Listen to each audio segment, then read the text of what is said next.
Hello, everyone, and welcome to the CFS Health Recovery Podcast. I am your host, Toby Morrison, and in today's episode, we are talking about the 5 people you hang out with the most.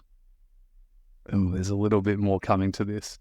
I'm not going to say the exact word, but I'm going to keep the suspense building. But this is a very important podcast episode for you.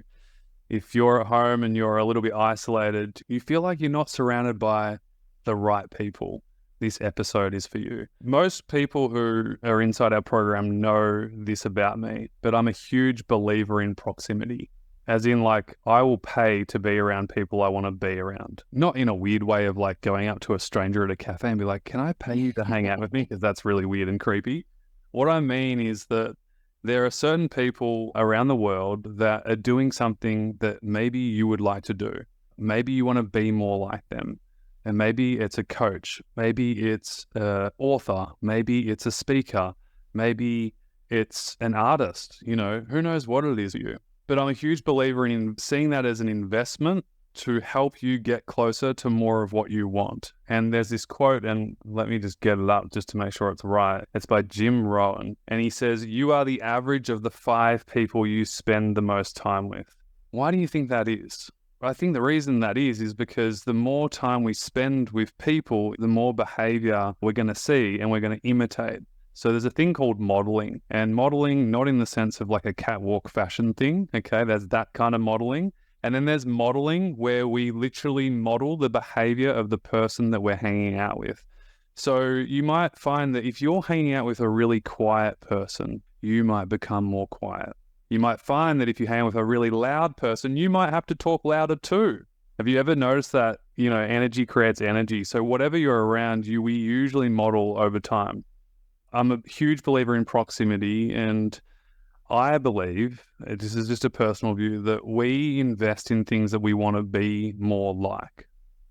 And a lot of our members know that I'm in a few masterminds and I'm constantly investing in personal development and learning new skills. And I don't think we buy people's knowledge as much as we actually buy the potential to be more like the person we want to be like. And I'll tell you a great story. This is one of my coaches, John Mars. I absolutely love him.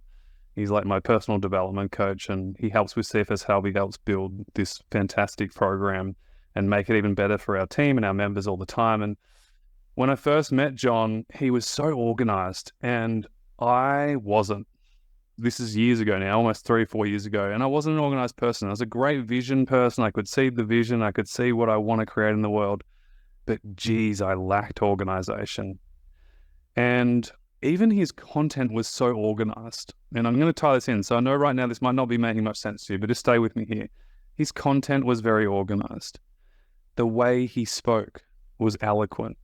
It was calm. It was organized. And the funniest thing happened when I reached out to John to explore his services. I invested in it.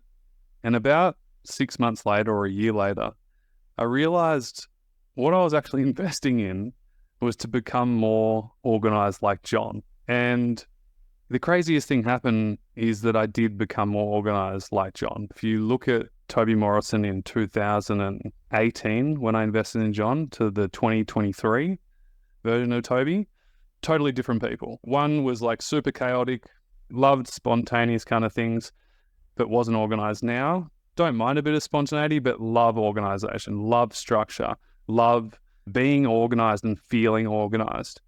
And it's largely due to just hanging out with a person who is more organized.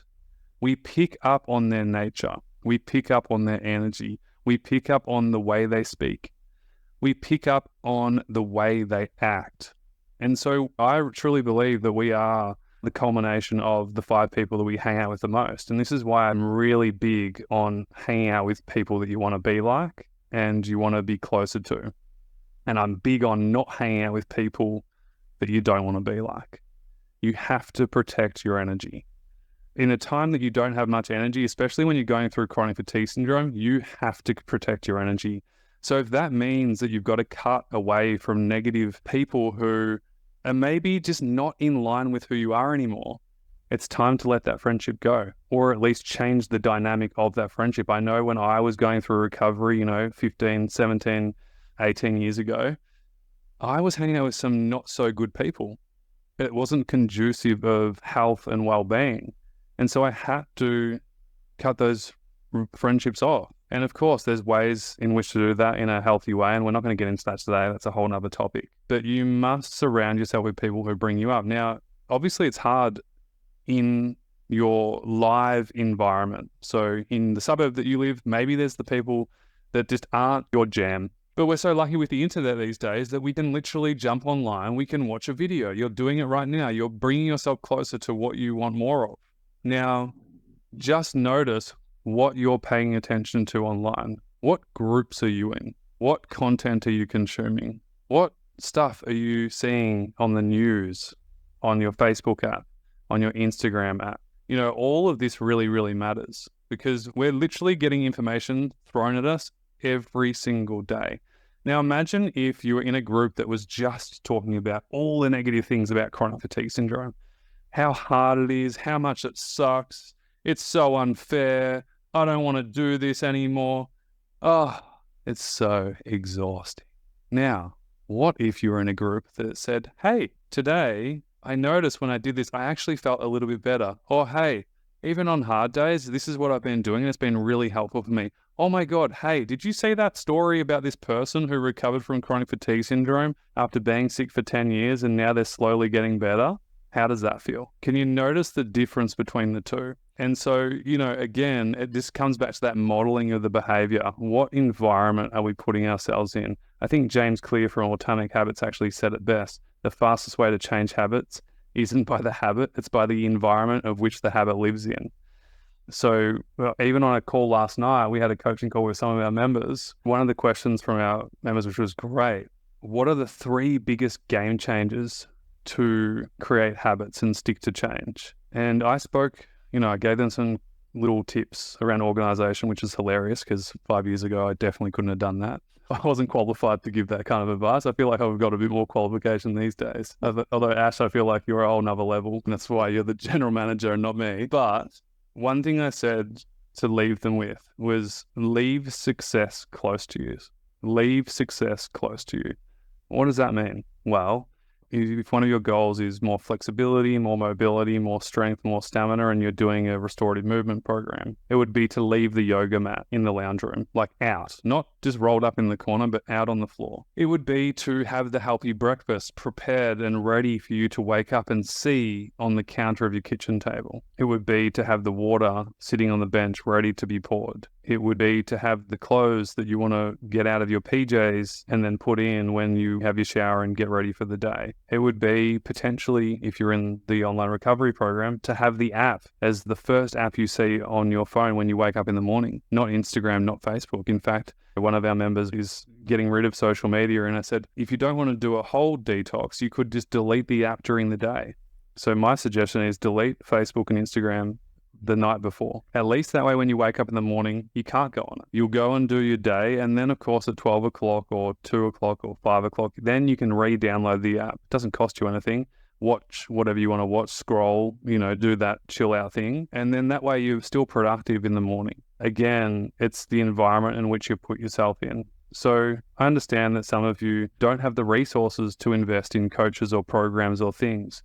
But this is free choice right now. Like you literally get to consume whatever you want to consume. It's a choice. Pay attention to what happens when you maybe get rid of anything that's not conducive of where you want to go. You might not have thought about this before, but it's huge. And I tell the team all the time, you've got to keep growing and finding places that help you move towards more of what you want. And sometimes that is investing in people, but if you can't afford that, then go on YouTube. I think the first point of call is stopping the stuff that you don't want, which is kind of getting rid of the shitty relationships, the shitty friendships, the negative news. I don't have a TV in my house. I've got one. It's never on. I don't know how to use the remote in this one, which is hilarious. Haven't bought the newspaper since I was sick, since I got sick when I was 15 or something. And obviously after I recovered, I just was like, well, why would I waste a moment of anything that's negative or not useful for my life? It's just not going to enhance my life. So why would I do that? So I'd love you to think about that for yourself right now. Where in your life can you get rid of something that maybe isn't conducive of where you want to go? In the time that energy is really precious to you, it's very important. Ash, I just spoke the whole time. Is there anything you want to add to that?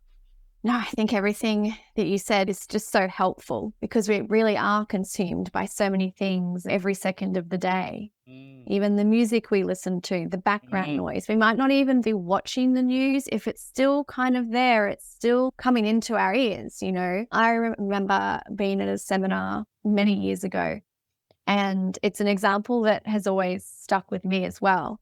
And they said, if you're playing tennis and you're on a tennis court with someone who is the same level as you are, maybe even just a little bit less, but similar, you're probably going to play mediocre tennis, like just sort of where you're at. But if you're on the court with Serena Williams, your tennis game goes up.